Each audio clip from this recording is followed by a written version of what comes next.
पदाची माळ आपल्या गळ्यात पडलेली आहे. तर मोठ्या बैठकीमध्ये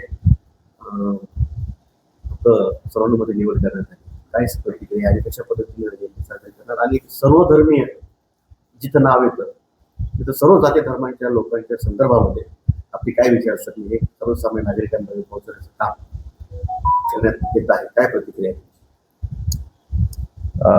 मी निवड समितीचे सगळ्यात पहिल्यांदा आभार मानेल की या प्रकल्पाचे पण प्रमुख जे आहेत त्यांचे पण मी आभार मानेल की मागचे 18 वर्ष झाले तुम्ही हा इतका सुंदर उपक्रम परभणी शहरामध्ये परभणी जिल्ह्यामध्ये करताय आणि एक चांगली विचारधारा जपण्याचा प्रयत्न तुम्ही सर्वांनी खूप प्रामाणिकपणे केला. याच्यासाठी तुम्हा सर्वांचे अभिनंदन, तुमचे सर्वांचे आभार.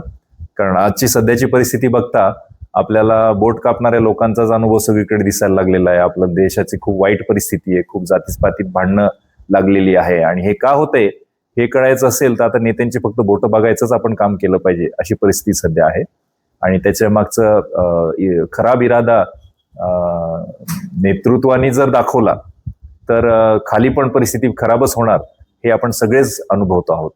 आणि हे सगळे होण्याच्या आधी 18 वर्षापूर्वी यशवंत मकरंद सर आणि ही सगळी सुरेश जाधव सर या सगळ्या मंडळींनी मी नवीनच असल्यामुळे मी कृपा करून मी सगळ्यांची आधी माफी मागतो की मी सगळ्यांची नावं नाही घेते, पण जे कुठले प्रकल्प चालवणारी सुरू करणारी मंडळी आहे त्यांनी हा प्रकल्प 18 वर्षांपूर्वी सर्व धर्मियांना एकत्र आणण्याचा, सर्व महत्वाच्या महापुरुषांसाठी दरवर्षी काही ना काही चांगलं करण्याचा उपक्रम तुम्ही करत आहात हे खूप खूप प्रशंसा करण्यासारखं आहे.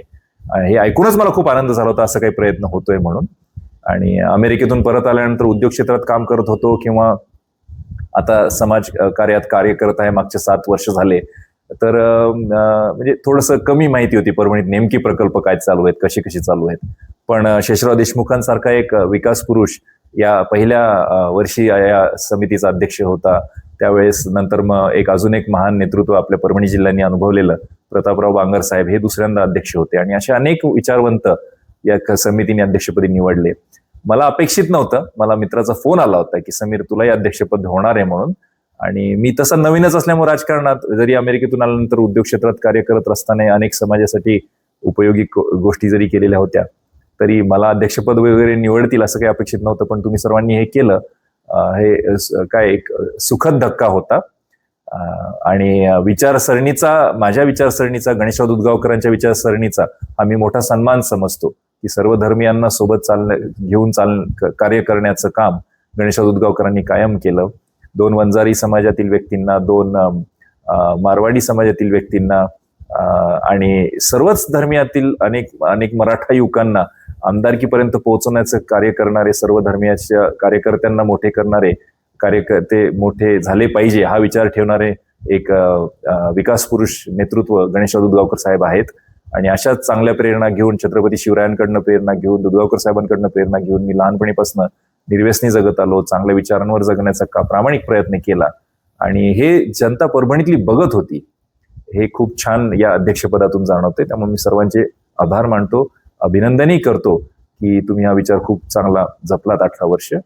आणि महत्वाचा प्रश्न आहे की एकीकडे महापुरुषांना जाती धर्मामध्ये बंदित करण्याचं काम नेहमी होत आहे, पण सर्वधर्मीय फुले शाहू आंबेडकर शिवरायांची जयंती, सर्व महापुरुषांची जयंती साजरी करणं आपल्यासारखं धर्मनिरपेक्ष आणि एकीकडे वारसा असणारं नेतृत्व आज अध्यक्षपदाचा आज आपण आहात, या निमित्ताने काय सांगाल पाहिजे, कशा पद्धतीनं राहिला त्या जयंतीचा हा सोहळा? या आम्ही सगळ्या समितीने जसं ठरवलंय, काही काही उपक्रम मी तुम्हाला वाचून दाखवतो की यावर्षीचा आमचा प्लॅन आहे की 5,000 रोपांची लागवड, 18 तास अभ्यास अभियान, आदर्श भीम जयंती पुरस्कार, सम्यक जीवनगौरव पुरस्कार, आंतरराष्ट्रीय विचार उत्सव, त्रयभाषिक कवी संमेलन, आंबेडकरी जलसा, परिसंवाद, विचार प्रवर्तक, देखावा आणि विविध राज्यस्तरीय स्पर्धांच्या माध्यमातून आम्ही सध्या तरी ठरवले की हा महोत्सव या पूर्ण वर्षभर साजरा करणार आहोत आम्ही यावर्षीची समिती मिळून.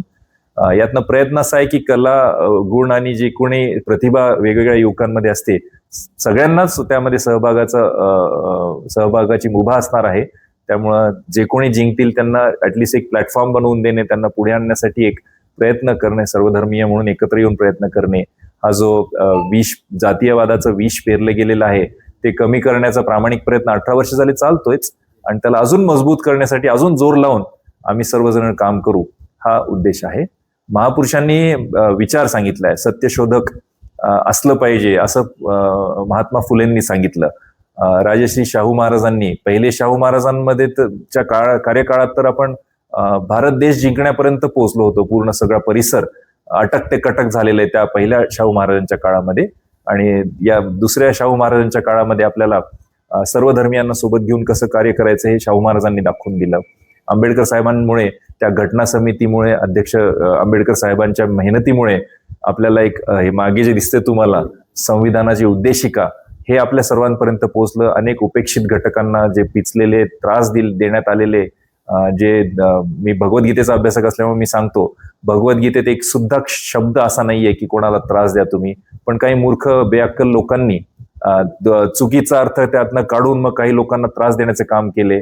लिखाण कमी होतं, वाचन कमी होतं म्हणून काही जण त्या मोजक्याच लोकांच्या बोलण्यात वाहून जाऊन मग त्यांनी जर समाज खराब केला असेल आणि जर अनेकांना त्रास वर्षानुवर्ष झाला असेल, तर त्यांना उभं राहण्यासाठीची प्रक्रिया संविधानाने उभी करून दिली महाराष्ट्रामध्ये, देशामध्ये. पूर्ण अनेक देशाच्या संविधानांचाही तोच प्रयत्न असतो. तर आंबेडकर साहेबांच्या या नेतृत्वाअंतर्गत आंबेडकर साहेबांची जयंती 14 एप्रिलच्या दिवशी आणि वर्षभरासाठी आमचा हा प्रयत्न असणार आहे की चांगले चांगले विचार सगळ्यांपर्यंत पोहोचवावे आणि विष कमी व्हावं सगळ्यांच्या डोक्यातला, हा मी नक्की करायचा प्रयत्न करू. त्यामुळे मी सर्वांना हे समितीतर्फे आवाहन करतो की आम्ही आज, माझी निवड परवा झाली सर्व समितीची. आता उद्या आम्ही संध्याकाळी एक बैठक घेऊन याचं पूर्ण स्वरूप सगळ्यांपर्यंत पोहोचू की कसं कसं सगळ्यांनी कसं सहभागी व्हावं, कोणत्या ठिकाणी कशी स्पर्धा होईल, काय काय करण्यात येईल. त्यामुळे मी सर्वांना विनंती करतो, आवाहन करतो की तुम्ही या सर्वधर्मीय समितीच्या जयंती महोत्सवामध्ये प्रत्येकाने हिरिरीने सहभाग घ्यावा. सर्वांनी सर्वधर्मीय शब्द लक्षात ठेवावा आणि सगळ्यांनीच सहभागी व्हावं. मी भगवद्गीतेत एक श्लोक कायम सगळ्यांना सांगतो, जो आम्ही हायलाईट केलाय. 18व्या अध्यायातला 66वा सगळ्यात शेवटचा श्लोक आहे. हिंदूंसाठी तो सगळ्यात मोठा बांधील असलेला श्लोक असला पाहिजे. तो असं म्हणतो की सर्व धर्मांचा त्याग कर आणि फक्त मला, म्हणजे ईश्वराला शरण ये, मी तुला सर्व पापांपासून मुक्त करेल, तू दुःखी होऊ नकोस. याच्यापेक्षा मोठं प्रॉमिस ईश्वर देऊ शकत नाही. त्यामुळे धर्माधर्मातली भांडणं, जातीतली भांडणं कमी करण्याचा संदेशही त्या श्लोकातनं सुद्धा हिंदूंना मिळतो. आणि असंच सर्व धर्मातही अशीच शिकवण असते. त्यामुळे सर्व धर्मियांनी या समितीच्या कार्यक्रमांमध्ये उत्स्फूर्त सहभाग घ्यावा. आम्ही सगळे तुमच्यासाठी तयार असू, तुमचं स्वागत करायला उत्सुक असू आणि या सगळ्या स्पर्धांमध्ये, महोत्सवाच्या कार्यक्रमांमध्ये सर्वांना सहभागी होण्याचं मी आवाहन करतो. धन्यवाद.